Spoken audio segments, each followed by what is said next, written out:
சஹீஹ் முஸ்லிம், திர்மிதி போன்ற ஹதீஸ் கிரந்தங்களிலே பதியப்பட்டிருக்கிறது. ஹஜ்ரத் ஸல்லல்லாஹு அலைஹி வஸல்லம் சொன்னார்கள், பாதிரு பில் அஅமாலி ஃபிதனன், இந்த உலகத்திலே குழப்பங்கள் தோன்றுவதற்கு முன்னால் நல் அமல்கள் செய்வதில் விரைந்து கொள்ளுங்கள். இருண்ட இரவுடைய துண்டுகளை போல குழப்பங்கள் வந்து கொண்டே இருக்கும் என்று சொன்னார்கள்.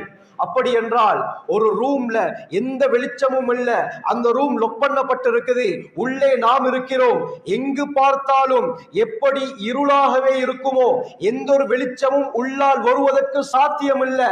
இப்படியாப்பட்ட ஒரு சூழ்நிலையில நாம் அந்த ரூமிலே இருக்கும் பொழுது மேலே பார்த்தாலும் இருளாகத்தான் இருக்கும், கீழே பார்த்தாலும் இருள், வலது பக்கம் திரும்பினாலும் இருள், இடது பக்கம் திரும்பினாலும் இருள், முன்னால் பின்னால் எங்கு திரும்பினாலும் எப்படி வெறுமனமே டாக்காக இருளாக இருக்குமோ, இதே போல ஒரு காலம் வரும், நீங்கள் எங்கு திரும்பினாலும் குழப்பங்கள் இருக்கும் என்றார்கள் ஸல்லல்லாஹு அலைஹி வஸல்லம். எங்க திரும்பினாலும் குழப்பங்கள் தான், சோதனைகள் தான்.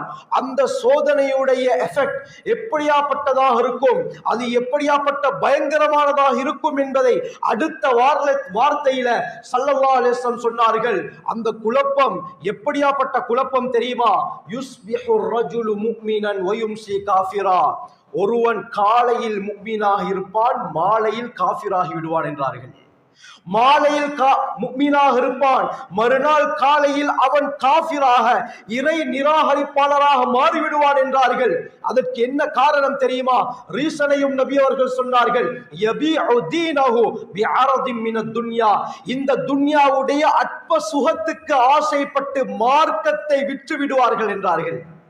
உலகத்துடைய ஆதாயத்துக்காக வேண்டி, இந்த உலகத்துடைய ஆடம்பர வாழ்க்கைக்கு, லக்ஸரி வாழ்க்கைக்கு ஆசைப்பட்டு தன்னுடைய மார்க்கத்தை விற்று விடுவார்கள். பேர் முஸ்லிமாக இருக்கும், வாழ்க்கையில் இஸ்லாம் இருக்காது. கண்ணியமானவர்களே,